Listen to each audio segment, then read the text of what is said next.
cercanos. Hay que considerar que los gametos son las únicas células en el cuerpo humano, al menos, o organismos sexuados, que tienen este proceso, tanto gametogénesis como la meiosis, porque ambos procesos, como decía recién, están muy ligados. Entonces, objetivos para hoy sería primero identificar características de la gametogénesis. Se van a dar cuenta, o si es que no lo han visto, o si no se acuerdan, etcétera, que hay etapas que son en común entre la gametogénesis femenina y la masculina, y etapas diferentes.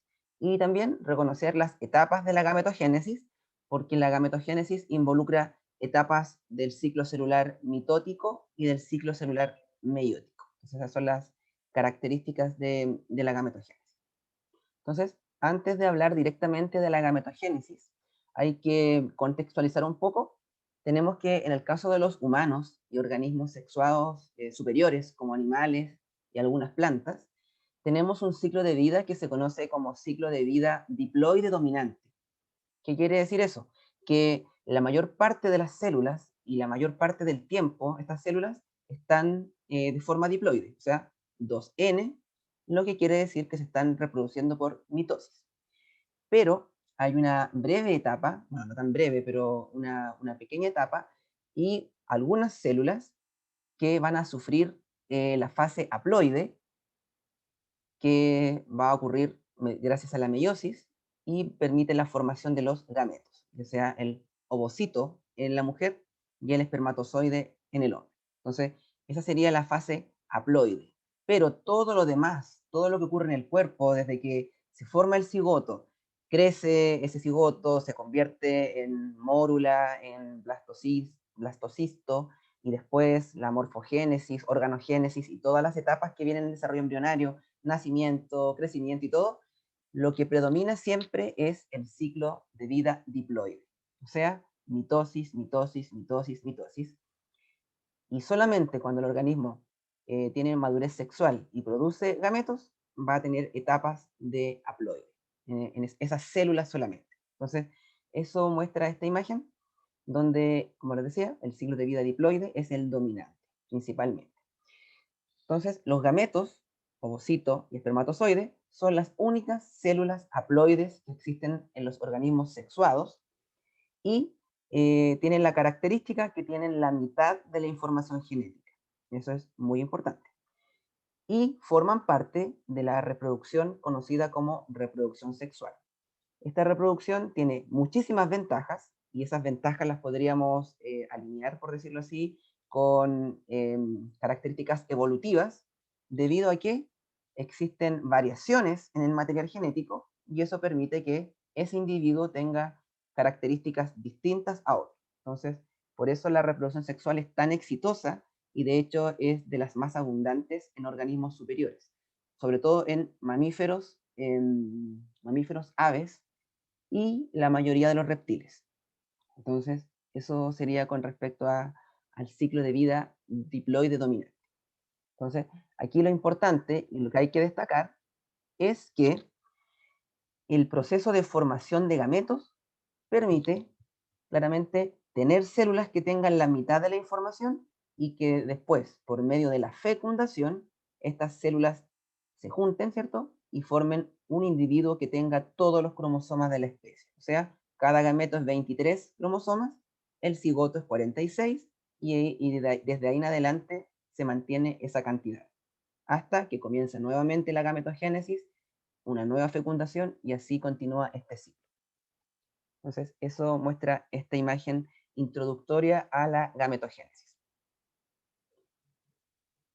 Bueno, esta imagen ya la habíamos visto la semana pasada, pero la vuelvo a colocar, donde podemos ver tipos de células y qué tienen que ver esas células con la mitosis y con la meiosis. No olvidar que las células somáticas, que son cualquier tipo de célula en el cuerpo, excepto las sexuales, ellas solamente experimentan mitosis, o sea, producen clones. Siempre va a ser así. A partir de una somática, dos somáticas, y así continúa el proceso. Por ejemplo, la piel, podríamos dar ese ejemplo. También en el caso de las células de la sangre, también hay células somáticas que se dividen por mitosis. Pero también tenemos otro tipo de células que se llaman germinales, y estas células se encuentran en el testículo y en los ovarios. Y estas células, para poder aumentar en cantidad, también realizan mitosis para generar más células germinales, pero estas células también pueden experimentar la meiosis, donde en ese momento van a producir los gametos. Entonces, dos tipos de células principales en el cuerpo, las somáticas y las germinales. Y solamente las germinales son las que dan origen a los gametos. Entonces, eso muestra esta imagen.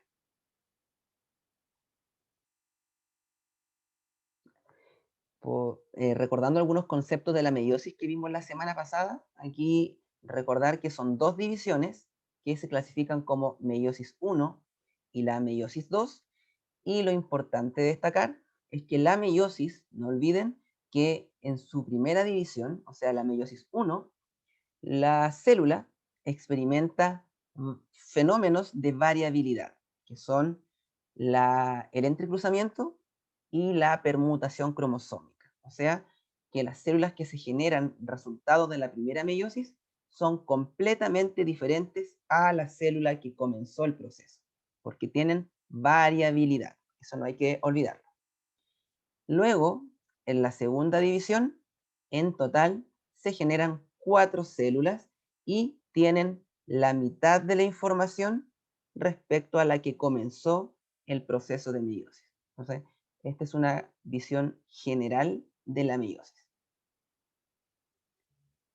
Y por último, decir que la meiosis genera gametos haploides. Aquí tenemos las células resultantes, que eso permite que tenga la mitad de la información, y células con variabilidad. ¿Alguna pregunta aquí de meiosis? ¿Alguna característica? ¿Alguna duda?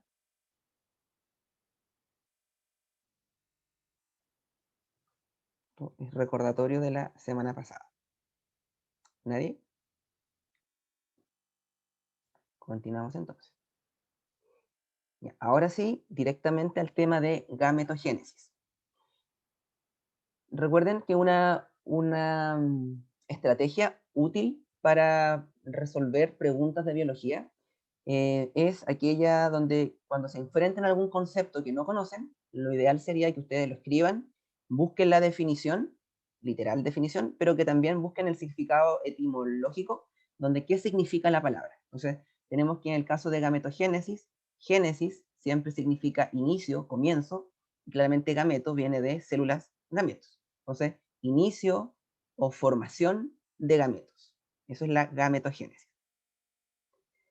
De modo muy general, tenemos que la gametogénesis solamente genera células sexuales, o sea, gametos, y, como decíamos al principio, debido a la meiosis, estas células son haploides y poseen variabilidad genética. Esas son dos características súper importantes. En el caso de la hembra, se llama ovogénesis, y en el caso del macho se llama espermatogénesis. Esto ocurre en humanos, en perros, en gatos, en todos los organismos que son sexuados, ocurren estos dos procesos. Entonces, eso como información general. Aquí vemos los gametos, aunque después vamos a revisar de nuevo las características de ellos. Les decía al principio que la gametogénesis masculina o femenina tiene etapas en común y etapas diferentes. Las tres etapas que son en común, o sea que va a ocurrir lo mismo en ambos tipos de gametogénesis, son la proliferación, el crecimiento y la maduración, donde podemos observar que en la proliferación ocurre mitosis para generar más células germinales, y también van a producir unas que se llaman gonios, de ahí veremos los detalles para que no se vayan a asustar. Luego, la etapa de crecimiento, la cual corresponde a una interfase, y aquí cada célula que estaba anteriormente, los gonios, se convierten en citos primarios. Y por último, una etapa que se llama maduración, la cual involucra la meiosis propiamente tal, la 1 y la 2, donde las células van a cambiar ya sus formas y su dotación cromosómica, o sea, se reduce a la mitad. Esto de modo general, porque ahora lo vamos a ver con cada etapa. Entonces, tres etapas en común, tanto en la gametogénesis femenina como en la gametogénesis masculina. Entonces, comenzamos. Primero con la espermatogénesis. Aquí lo ideal para poder estudiar este proceso, que si bien nunca preguntan mucho en las pruebas, pero sí lo preguntan asociado a la meiosis, con dotación cromosómica y esas características, entonces recomiendo siempre que ustedes escriban el nombre de la célula y la dotación cromosómica para recordar cómo sería. Entonces, esa es una buena técnica. Tenemos que el proceso de espermatogénesis comienza primero desde la formación del gameto, o sea, del gameto, del cigoto. Recuerden que el cigoto sufre muchas divisiones, se forma la mórula, ¿cierto? La blástula, el blastocisto, mejor dicho. Después se van formando los órganos mediante la organogénesis. Bueno, en esas etapas embrionarias se forman las células germinativas. Y las células germinativas van a estar en el testículo, en este caso de la espermatogénesis. Estas células son diploides y tienen cantidad de ADN 2C. Luego, en el caso del hombre, la espermatogénesis propiamente tal comienza en la pubertad, o sea, a partir de los 12 años aproximadamente hasta los 15, que sería como lo más lejano que podrían comenzar la pubertad de un hombre sano. Entonces, cuando comienza la pubertad, estas células germinativas que están en el testículo comienzan a dividirse por mitosis y generan más germinativas, pero también generan células que se llaman espermatogonios. Aquí tenemos cuatro, coloqué cuatro solamente, cuatro espermatogonios. Entonces, la germinativa experimentó mitosis, o sea, literal, división, solamente división, división, división, y mediante clonación, por decirlo así, se forman espermatogonios, que siguen siendo diploides y con 2C de ADN. Entonces, germinativas dan origen a los espermatogonios. Pregunte. Profe, sí, disculpe, ¿Mm? esa es mi duda. Si las células germinativas producían espermatogonios, o sea, una célula produce otra célula Exacto. diferente. Ya. Una germinativa produce otra germinativa, pero también la germinativa puede dar origen a espermatogonios, pero es básicamente lo mismo, son clones. La diferencia es que el espermatogonio va a continuar el proceso de división. En cambio, la germinativa se va a dividir para generar más cantidad y que estén dispuestas a comenzar en algún momento el proceso de división. Esa es la diferencia. Entonces, la que tendría mayor valor, por decirlo así, sería el espermatogonio, porque es la que realmente va a comenzar el proceso en sí.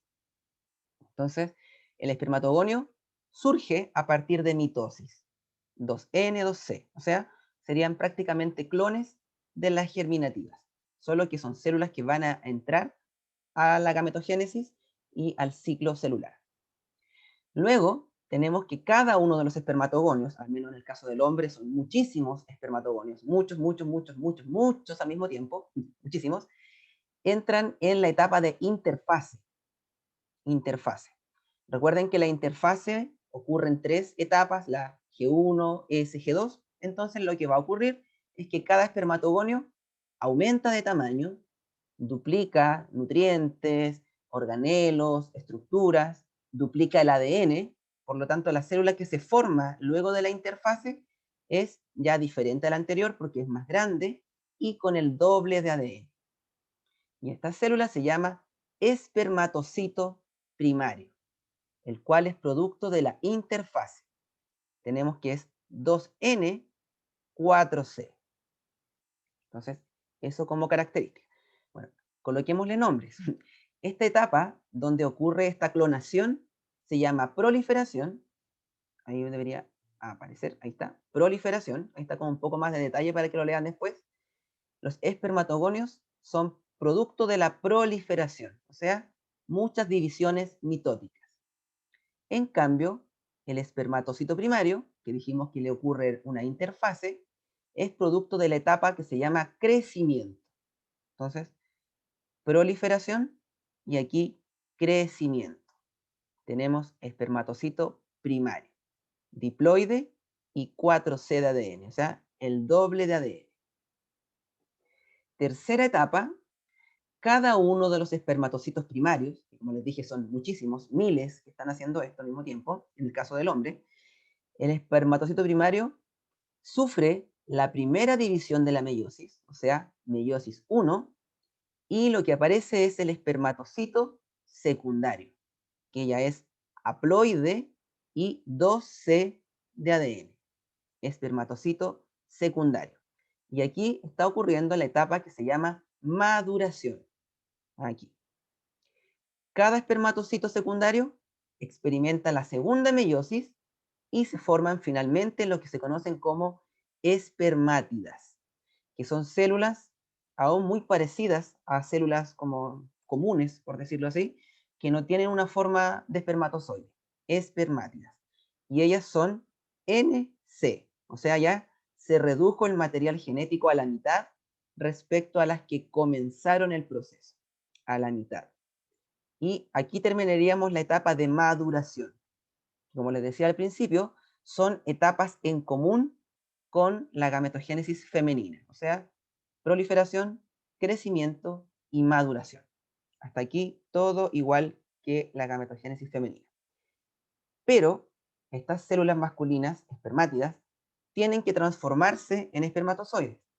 Por lo tanto, hay una etapa extra muy marcada que se llama diferenciación, donde cada espermátida, que son miles, millones que están experimentando esto, sufren un proceso llamado espermiohistogénesis y de esta manera se convierten en espermatozoides, con la forma de espermatozoides.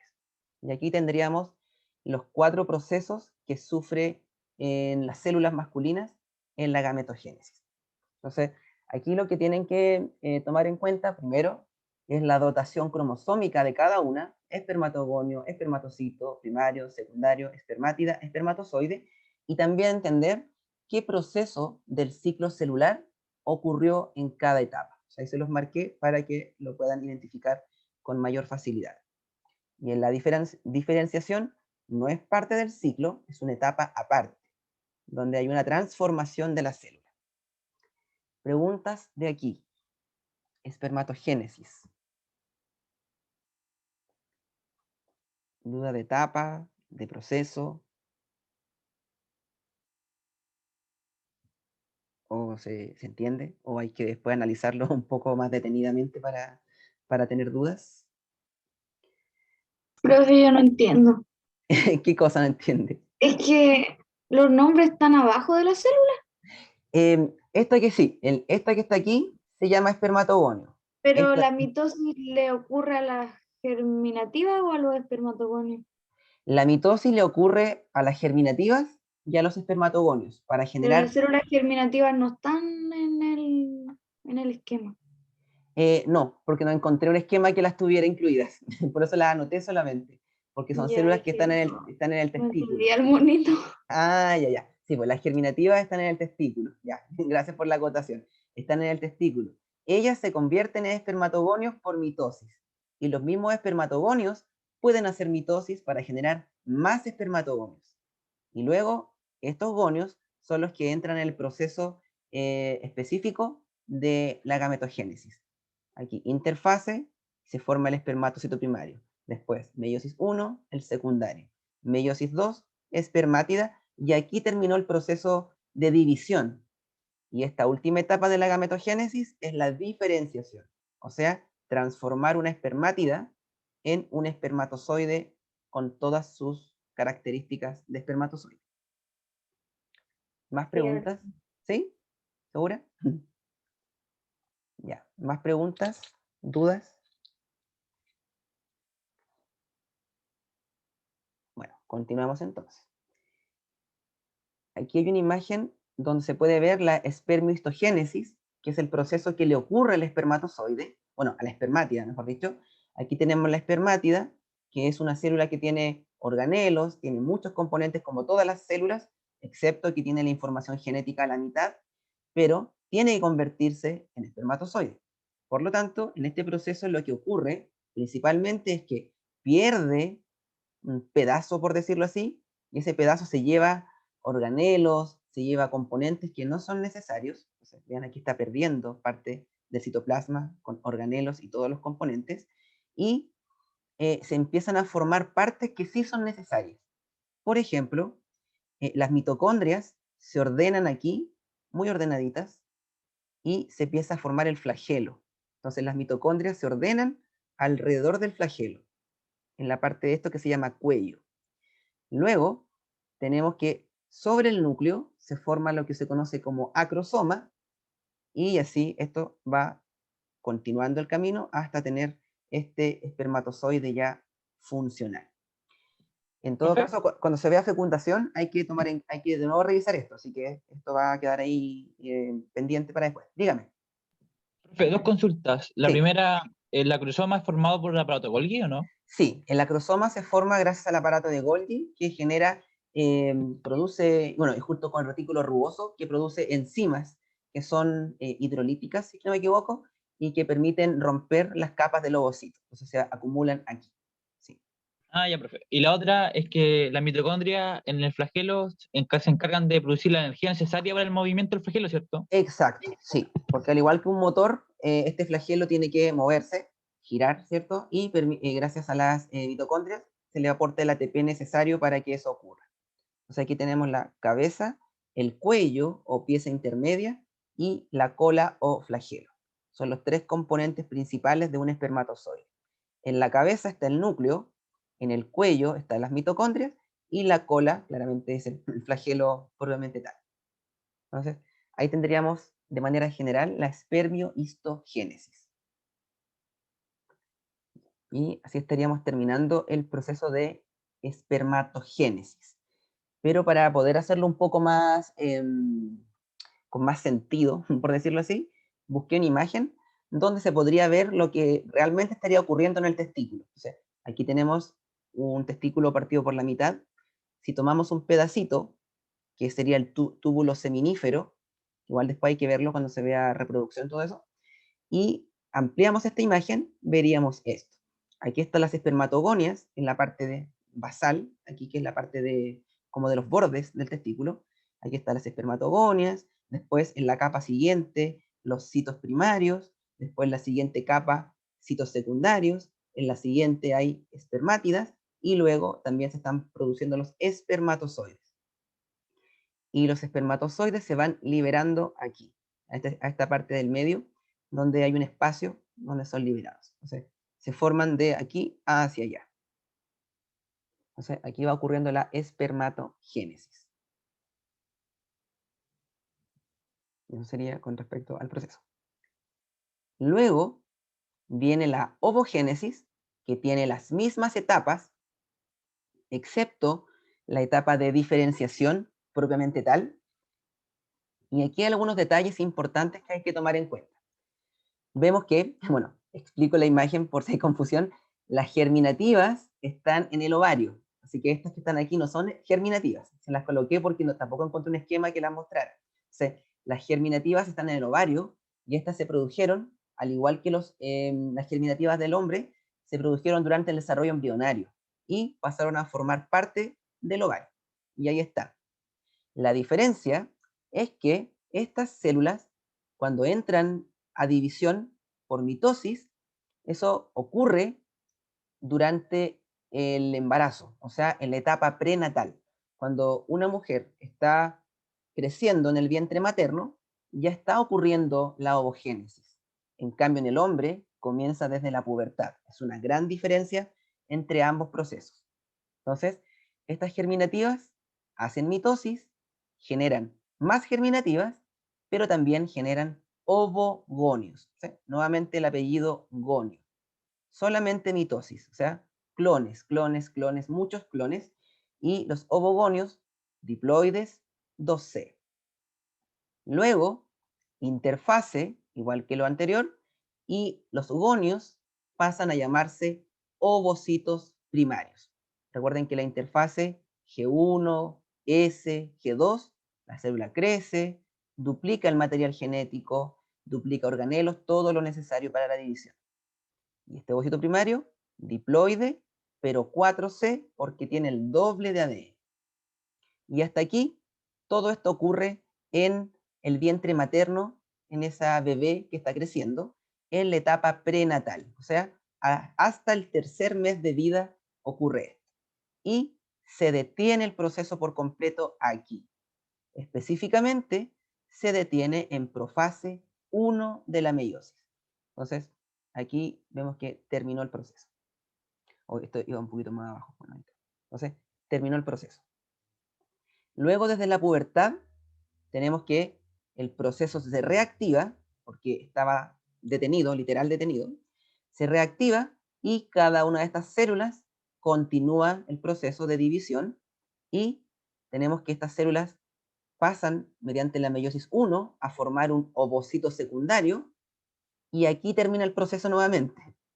Aquí para, porque una mujer ovula un ovocito secundario mensualmente. Y ese ovocito secundario está detenido en metafase 2. Entonces, hasta ahí llegó.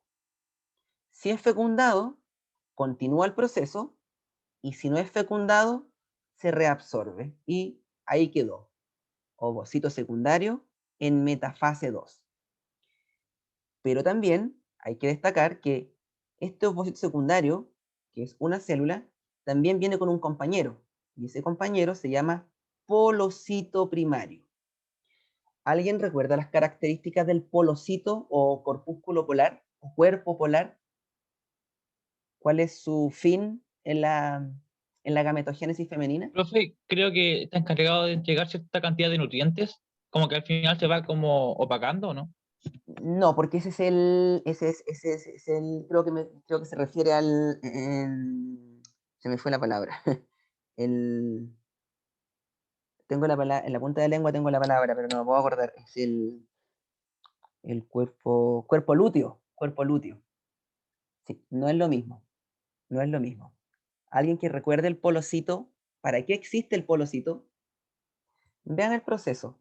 Tenemos ovocito primario, se dividió en dos, en un ovocito secundario, pero también en un polocito primario. ¿Cuál será el fin del polocito que es más pequeño?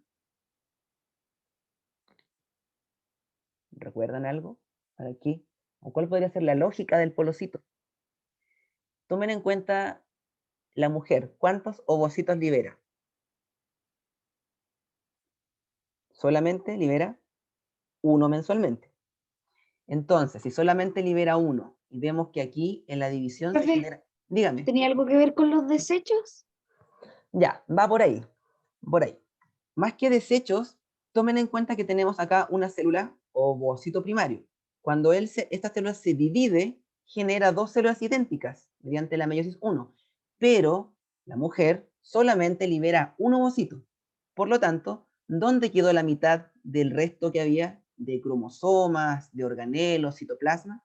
Bueno, todo lo que queda se pasa a una célula que se llama polocito y que su único fin es llevarse lo que queda, pero es una célula no funcional, o sea que no puede ser fecundada, no tiene ninguna función más, simplemente llevarse la mitad de lo que sobró, porque el ovocito secundario se lleva todo, o sea, se lleva todo lo más importante, se lleva la mayor parte del citoplasma, la mayor parte de organelos, se lleva todo lo que necesita. En cambio, quedan algunos componentes y para que se vayan, digo yo siempre así como dignamente, no pueden ser como eliminados así como si fuera nada, se van en una pequeña célula que se llama polocito. Y este es reabsorbido después de un tiempo. Entonces, ahí tendríamos el polocito.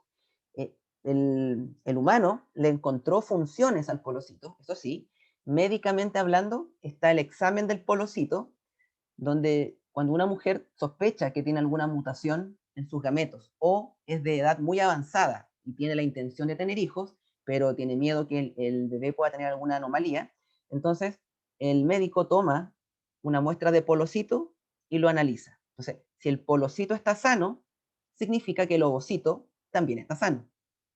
Si el polocito está enfermo, lo mismo, el ovocito también estaría enfermo.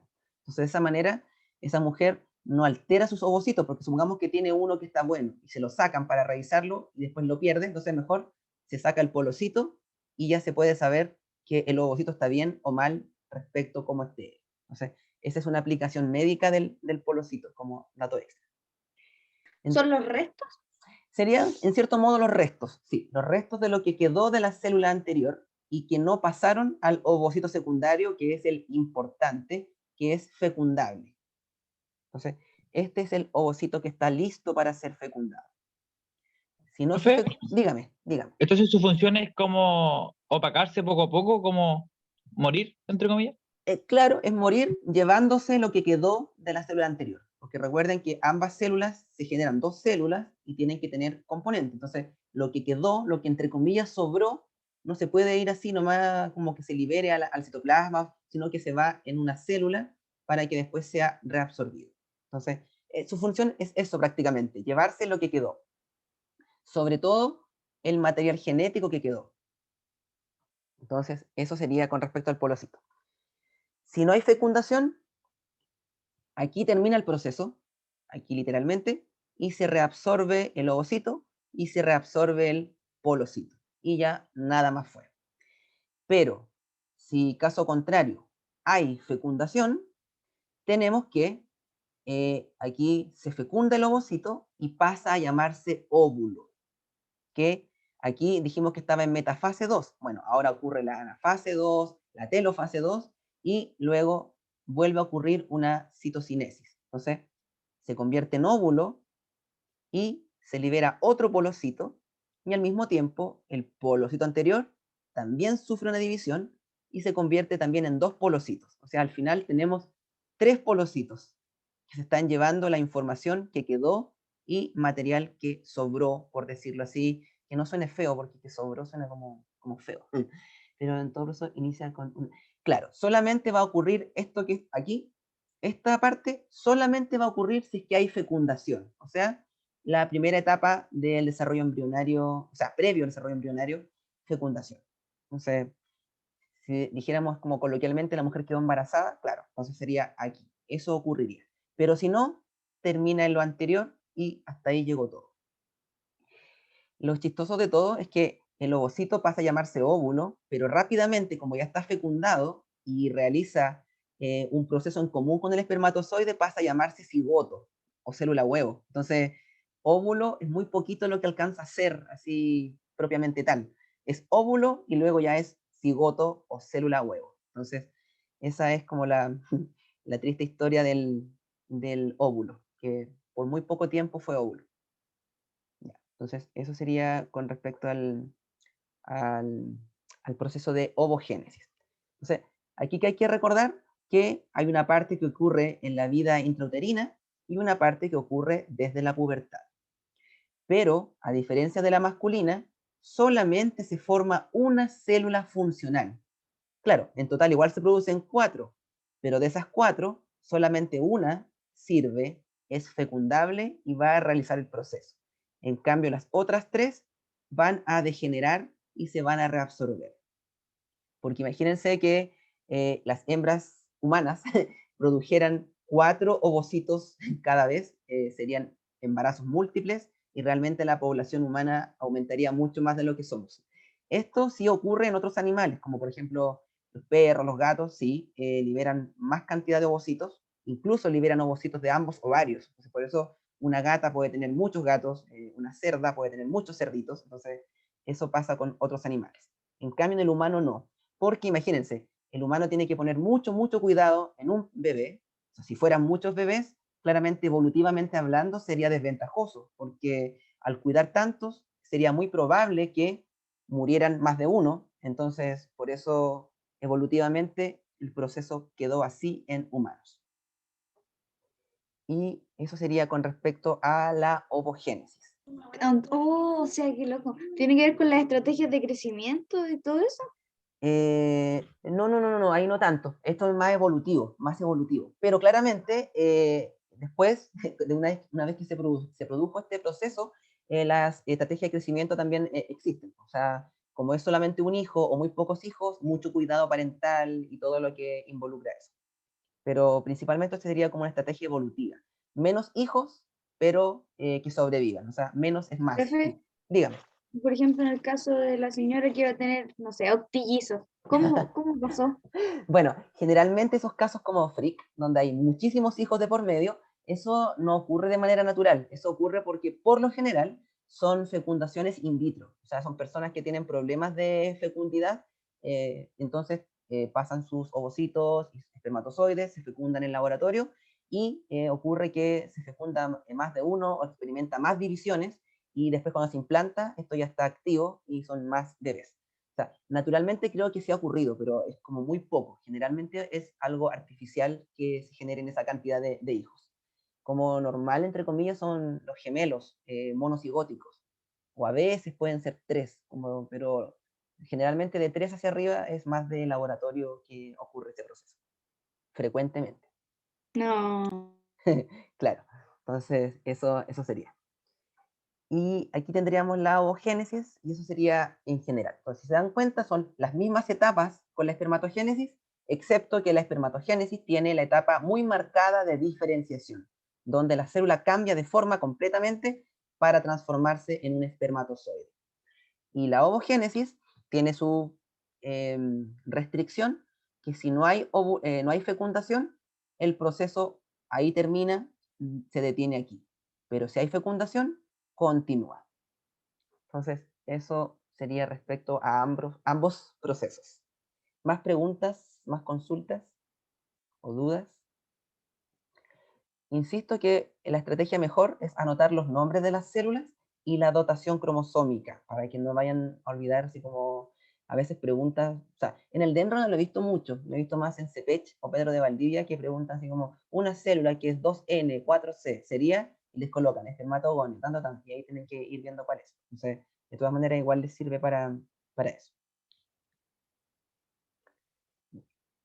En contexto, aquí tenemos la ovogénesis ocurriendo en el ovario.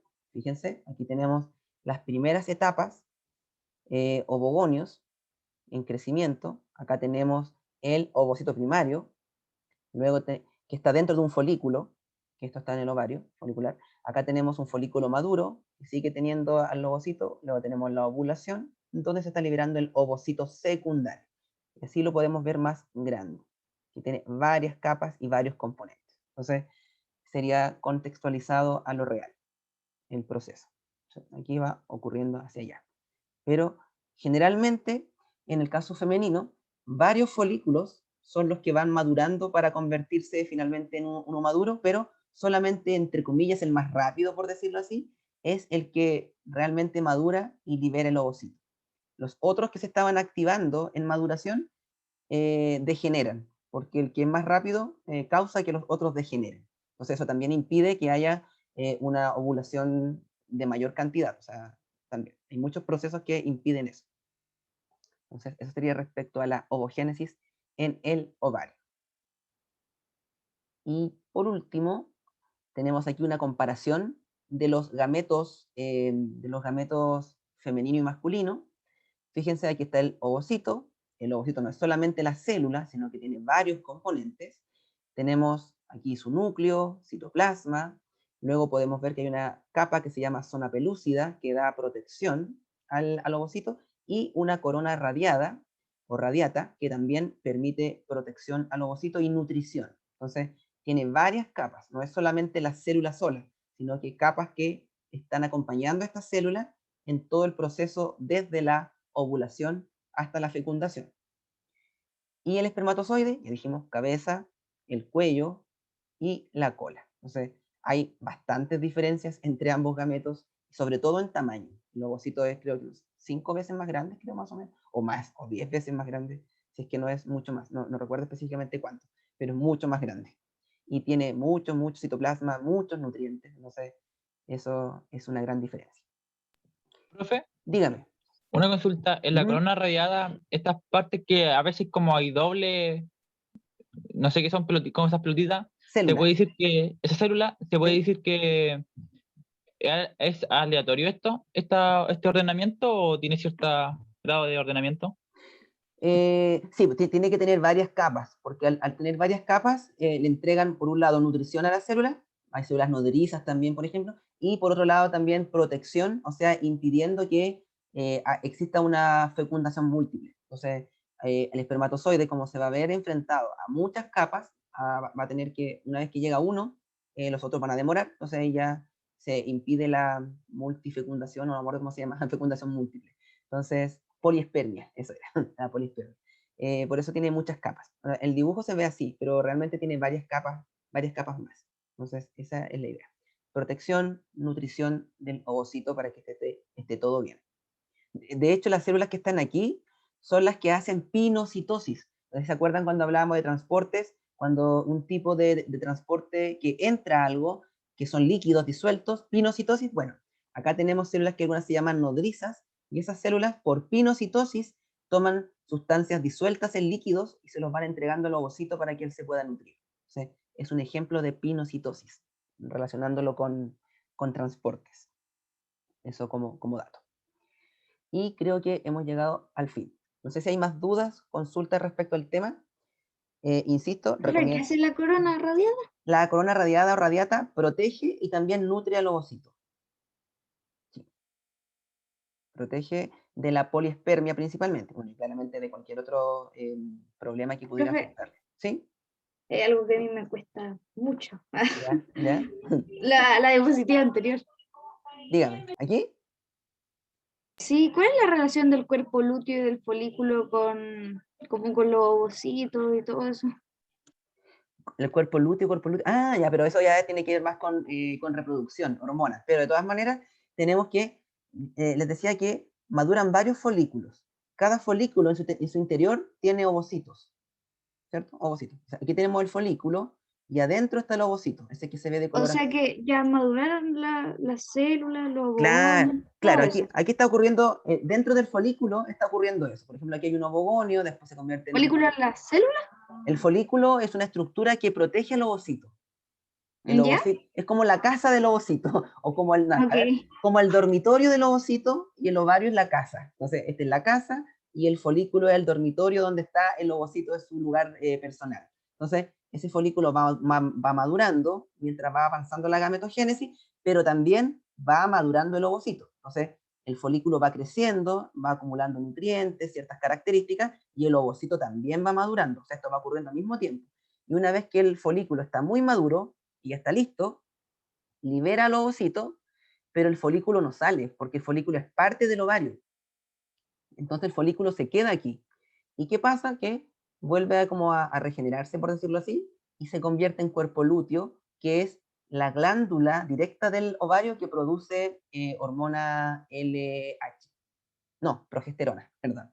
Ah, ya, ya, Claro, ya, ya. Ahora tiene exacto. mucho Eso. sentido, Esa profesor. es la idea, claro, esa es la idea. Progesterona es estimulado por la LH, ahí sí, produce progesterona. Entonces, ahí queda el folículo y aquí el ovocito ya está libre para ser fecundado en caso que corresponda.